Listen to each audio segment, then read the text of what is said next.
스위스에 다시 갈 일? 절대 없을 거예요. 전 무슨 일이 있어도 한국에 있을 거라고요. 여러분은 스위스라는 나라에 대해 어떤 이미지를 가지고 계시나요? 대다수의 한국인들은 아마 물가가 비싸지만 임금이 높다, 자연환경이 아름답다, 살기 좋은 나라다라는 생각을 하실 텐데요. 오늘 사연의 주인공은 스위스에서 한국으로 오는 게 꿈이었다고 하네요. 그토록 한국에 오고 싶었던 이유가 무엇일까요? 오늘의 사연 시작합니다. 안녕하세요. 저는 스위스 취리히에 살았고 지금은 한국의 서울에서 1년째 지내고 있는 마리아라고 합니다. 제가 한국에 온 뒤로 한국분들과 대화할 때마다 꼭 듣는 이야기가 있습니다. 아니, 왜 살기 좋은 스위스에서 한국을 왔어요? 인데요. 이런 이야기를 들을 때마다 저는 엄청 당황스러웠습니다. 알고 보니 한국에서 스위스 이미지가 참 좋더라고요. 물론 어떤 면에서는 살기 좋은 나라는 맞습니다. 저도 제 조국인데 무작정 다 나쁘다, 싫다고 이야기할 리는 없잖아요. 그런데요, 한국에 비하면 정말 불편한 점이 많고 단점들이 많아요. 평범한 스위스 사람인 제가 봤을 때 이런 천국 같은 나라에서 사는 한국인들이 왜 스위스를 부러워하는지 이해가 안 가는 것 투성이죠. 그래서 오늘은 왜 제가 살기 좋은 스위스에서 한국을 왔는지 한번 이야기해 보려고 합니다. 우선 스위스 사람들의 아시아와 한국에 대한 인식부터 이야기를 해야 할 것 같은데요. 아주 예전부터 꽤 최근까지 스위스에서 세련된 아시아 문화라고 하면 일본이 대세였어요. 유럽 사람들이 고정관념처럼 떠올리는 동양풍의 아름다움은 곧 일본이었죠. 이렇게 말하면 다들 어이없어 하시겠지만 유럽 사람들 중에서도 특히 스위스 사람들은 새로운 것에 관심이 없고 정말 보수적인 국민 성향을 가지고 있어요. 그리고 제가 자국민들을 이렇게 표현해서 좀 불편하게 들리실 수 있지만 특유의 오만함을 가진 나라이기도 하죠. 한국뿐 아니라 아시아에 대한 이해도 자체가 굉장히 수준이 낮습니다. 그러다 보니 짝퉁 식당들도 많아요. 취리히 번화가에 아시아 식당이 있는데 한국 음식을 판다고 내걸고 있거든요. 근데요, 그냥 짝퉁이에요. 치킨 9조각에 3만원 가까이 받는 날강도지만 한국식 치킨을 제대로 아는 사람이 없다 보니 꽤나 잘 팔리고 있죠. 게다가 다른 나라로 나와서 객관적으로 바라보게 되니 더 어이없게 느껴지는 유럽 백인 특유의 우리는 우월해라는 태도가 몸에 배어 아시아라면 무조건 자기들보다 가난하고 못 사는 나라인 줄 아는 어이없는 경우도 있어요. 한국이라면 북한을 먼저 떠올리고 아시아는 하나의 나라로 인식했던 게 불과 몇 년 전입니다. 지금은 어떻냐고요? 그렇게 배타적이고 보수적인 스위스 사회에도 한국이 정말 많이 스며들었습니다. 개인적으로는 이런 분위기에 스위스에 이렇게 한국이 스며든 것 자체가 한국의 문화 파워가 정말 엄청나다는 증거라고 생각해요. 이슬람 국가도 뚫은 한류라고는 하지만 제 생각에는 이슬람 국가보다 문화적으로 더 침투하기 힘든 나라가 스위스 아닐까 하거든요. 이제는 아시아마트나 식당에서는 케이팝이 익숙하게 나오고 영화 기생충은 스위스 전역의 극장에서 인기몰이를 했으며 한국어 수업을 듣는 성인도 늘어나고 있어요. SNS에서 그룹을 만들어 한국 아이돌과 음악을 좋아하는 사람들이 모임을 가지고요. 10대, 20대들은 케이팝과 한국에 빠지며 한국 여행을 가는 것도 꽤나 유행입니다. 이 친구들은 BTS나 한글 단어가 쓰인 티셔츠를 입고 다니기도 해요. 특히 드라마 인기가 큽니다. 이태원 클라스는 청소년층에서 인기가 많았거든요. 다들 한국어 괜찮아를 외치고 다니는 코리아붐을 만들어냈다고 스위스 신문에 실렸고 오징어 게임은 아시아 컨텐츠가 쉽게 흥하지 못하는 스위스에서 유례없는 인기였습니다. 이제 다들 한류를 인정하고 TV 뉴스나 신문에서도 한국이 종종 등장하며 한국에 대한 이해의 폭이 넓어지고 있다고 보시면 돼요. 저는 어땠냐고요? 솔직히 말하자면 저도 한국에 대해서 잘 몰랐던 사람입니다. 한류가 본격적으로 퍼지기 전 다른 스위스인들과 다를 바가 없었다고 생각하시면 돼요. 다니던 회사에서 5년 전 한국지사로 출장을 보냈을 때 한국이 아닌 아시아로 가네 라고 생각했으니까요. 장기 출장이라 생활정보를 좀 찾아보았는데 서울에는 트램이 없다고 해서 그럼 도시간 이동은 어떻게 하지? 확실히 인프라가 스위스에 비해 떨어지네 싶어 걱정을 했었을 정도니까요. 그렇게 별 생각 없이 방문했던 한국은 제게 엄청난 쇼크를 주었습니다. 제가 주로 이용하는 취리히 국제공항은 시설이 참 좋거든요. 유럽에서도 세계에서도 순위권으로 꼽히는 곳입니다. 기차역과 터미널 이용도 편리하고요. 나름 이용할 때마다 뿌듯하고 자부심이 드는 곳이에요. 그런데 인천공항은 한 수 위더라고요. 사실 으리으리한 공항시설을 보며 제 예상과 달라 당황스러운 마음이 들기까지 했어요. 제가 유럽에서 이용했던 그 어떤 공항보다 깨끗하고 현대적이며 청결했고 연계된 교통수단을 포함한 모든 일처리는 빠르고 정확했습니다. 정말 솔직하게 이야기하자면 스위스보다 또 유럽의 다른 나라들보다 공항이 좋다는 데에서 그간 내심 품고 있던 아시아에 대한 생각이 와르르 무너지는 느낌이었어요. 한국을 방문하는 외국인들이라면 서울로 진입하기도 전에 이미 인천공항에서 여러 번 충격을 받을 것 같은데요. 저 역시도 마찬가지였습니다. 인천공항의 시설에 입을 벌리고 눈을 굴리다가 와이파이에 연이어 쇼크를 받았는데요. 취리 공항도 와이파이를 제공하긴 해요. 그런데 전화나 문자로 인증을 하거나 탑승권을 인증해서 로그인을 해야 하거든요. 그나마도 4시간만 무료입니다. 4시간이 지나면 7시간이 지나야 다시 접속이 가능하죠. 그러니까 비행기 타기 전에 일찍 도착해서 대기하고 있는데 비행기 지연이 되어 늦게 타게 되면 와이파이를 못 쓰는 겁니다. 그런데 인천공항은 번거로운 절차 하나 없이 무료 와이파이가 팡팡 터지는데 유럽 전역의 그 어느 국가와도 비교 불가한 속도라서 한동안 얼떨떨한 상태였습니다. 뭘 클릭하든 팍팍 뜨는데 내가 지금까지 썼던 인터넷은 뭐지? 싶었으니까요. 이어서 서울로 이동하면서 수많은 초고층 건물들과 화려한 시설들을 보며 내가 뭔가 한국에 대해 단단히 잘못 알고 있었구나 싶었죠. 그리고 한 달간 한국을 경험하며 저는 한국에 푹 빠지게 되었습니다. 처음에 가장 놀라웠던 건 24시간 편의점, 늦게까지 여는 마트와 식당 등 생활 전반이 너무나 편했단 거예요. 출장 기간 중 한국 동료들이 제게 알려준 한국어 중에 불금, 불토 같은 단어가 있었거든요. 처음엔 아니 금요일 저녁, 토요일 저녁이 왜 특별하지? 했는데 어느 순간 저도 즐기고 있더라고요. 한 번씩 이런 내 자신이 너무나 어색하긴 했지만요. 아니 스위스 사람들은 저녁에 놀지도 않아? 라고 생각하실 텐데요. 한국같이 퇴근 후 쇼핑을 하거나 놀거나 식사를 하는 건 스위스에서는 정말 힘든 이야기입니다. 저녁 7시가 되면 모든 마트와 상점이 문을 닫거든요. 하다못해 기차역에 있는 편의점 같은 것도 다 닫아요. 저녁거리가 없다면 저녁 7시 전에는 무조건 장을 봐야 해요. 스위스에서 제 직장은 집까지 30분이 걸렸는데 6시에 퇴근해서 집에 가서 짐을 놓고 장을 보러 가면 너무 빠듯하니 어떤 걸 사놔야 할지 미리 계획을 세워놓고 퇴근하자마자 빠르게 달려가서 계획대로 장을 봐야 합니다. 그리고 하나의 슈퍼마켓에서 모든 걸 살 수 없을 경우는 특히 동선을 잘 짜야 하고요. 그래도 그나마 목요일은 저녁 8시까지 슈퍼마켓이 열어줘서 평일에 한 번쯤은 그나마 조금 여유가 있죠. 해는 9시는 되어야 지는데 아직 해가 쨍쨍한 7시에 이렇게 모든 상점이 문을 닫아버리니 가끔 계획이 어그러지는 날은 곤란한 적이 많았습니다. 제가 이런 이야기를 하면 한국분들은 머리 위에 물음표가 수백 개 올라오실 텐데요. 우선 새벽 배송 시스템을 떠올리시겠죠? 택배도 2주씩 걸리는데 새벽 배송이라니 당연히 스위스에 그런 건 없고요. 퇴근하면서 식당에서 밥을 먹거나 배달해서 먹으면 되잖아라고 말씀하실 분들도 계실 텐데 스위스의 살인적인 외식 물가를 생각하면 불가능한 일이에요.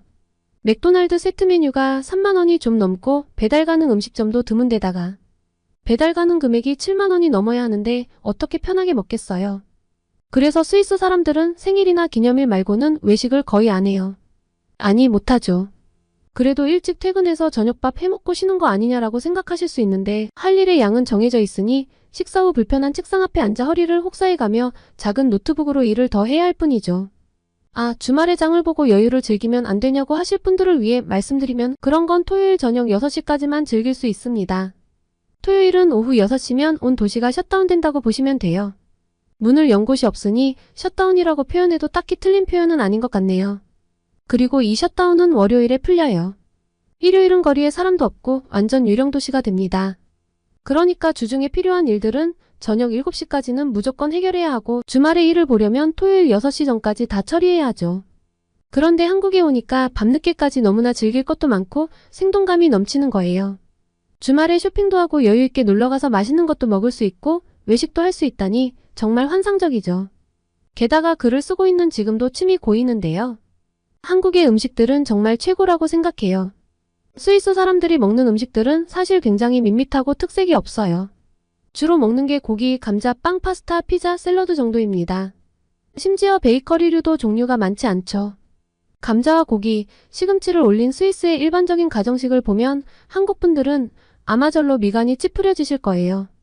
영국 음식이 맛없다는 건 다들 알고 있는데 사실 정말 맛없는 곳은 스위스라고 생각합니다. 스위스 지형 특성상 산이 많고 땅이 척박하고 바다가 없어 식재료가 빈곤하니 애시당초 음식 문화가 발달할 수가 없죠. 특히 해산물은 접할 기회가 많지 않아 안 먹고 못 먹는 사람이 많은데요. 저도 사실 해산물을 잘 못 먹었어요. 지금은 해물탕, 동태탕 생각을 하면 그 국물 맛에 입을 쩍쩍 다시게 되는데 대다수의 스위스인들은 평생 가도 이런 맛을 못 느껴보니 불쌍하죠. 스위스에선 먹어봤자 흰살 생선이고 아니면 민물고기인데 흙냄새가 나서 전 생선을 몹시 싫어했거든요. 한국 분들이라면 민물고기도 맛있게 먹는 방법을 알지 않을까 싶은데 스위스는 생선 요리라고 해봤자 크림소스, 토마토 소스, 소금구이가 끝이니까요. 그런데 한국 음식은 재료와 재료들을 섞어 새로운 음식을 만들고 비주얼을 아름답게 만들고 신제품과 신메뉴가 끊임없이 쏟아지죠.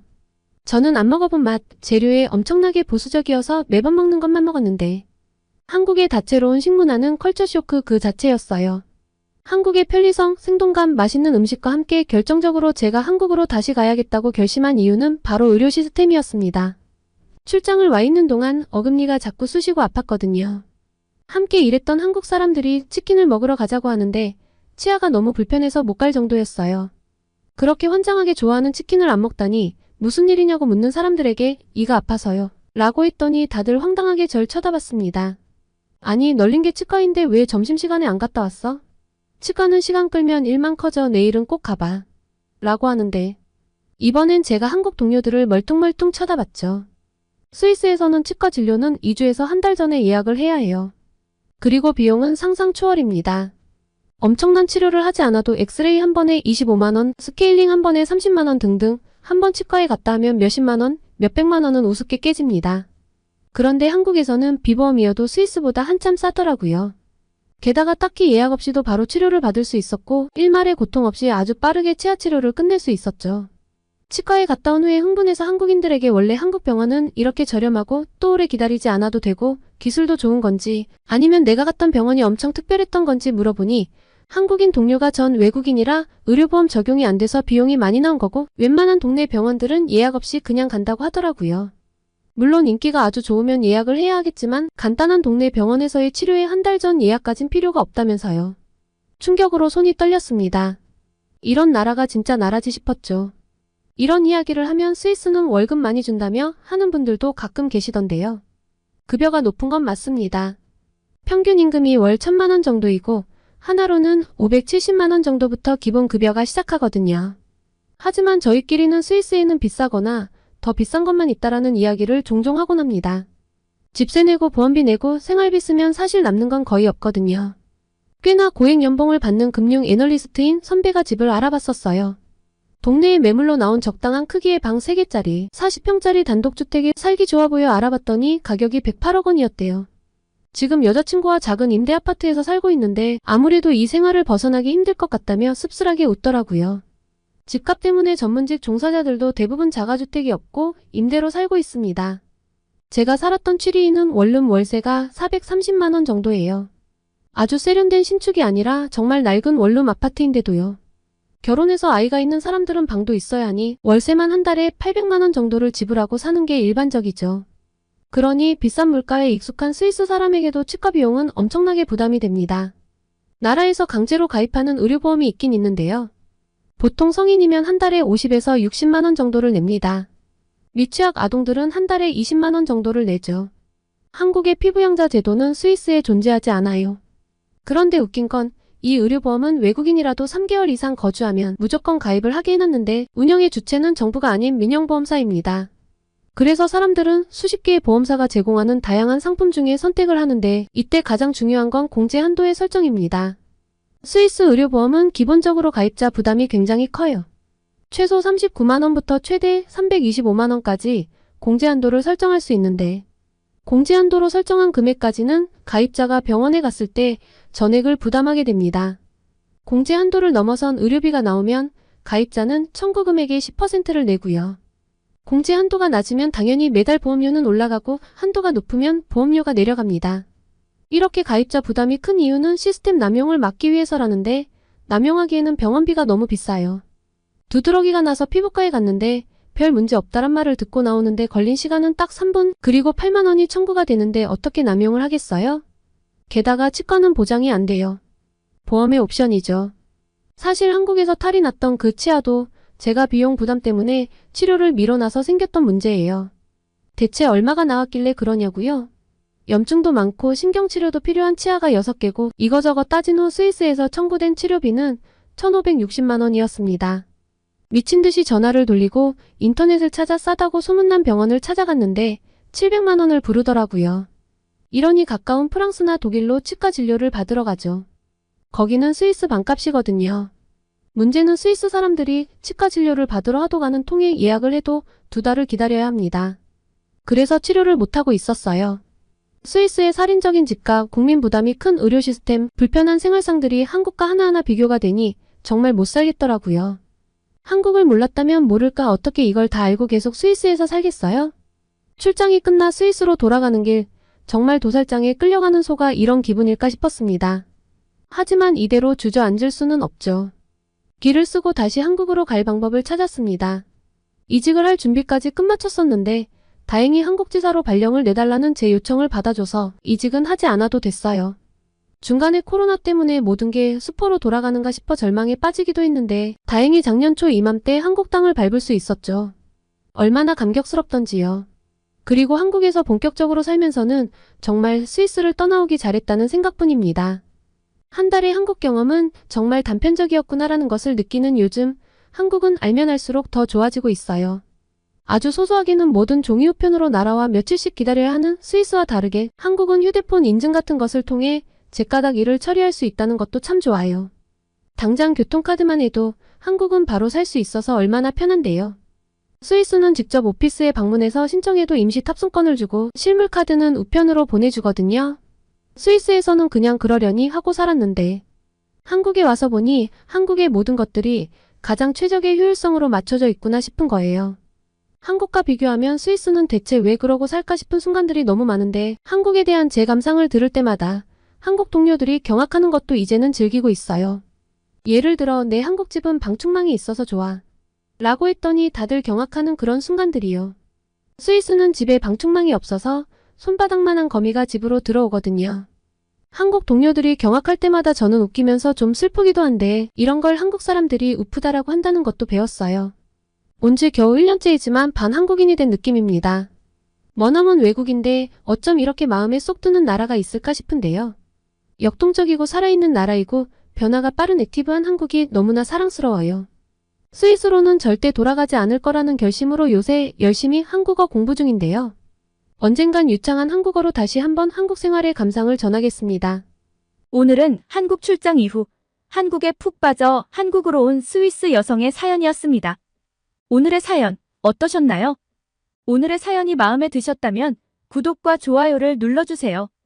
여러분의 구독과 좋아요는 계속해서 좋은 사연을 소개할 수 있는 힘이 됩니다. 이상 감동저장소였습니다.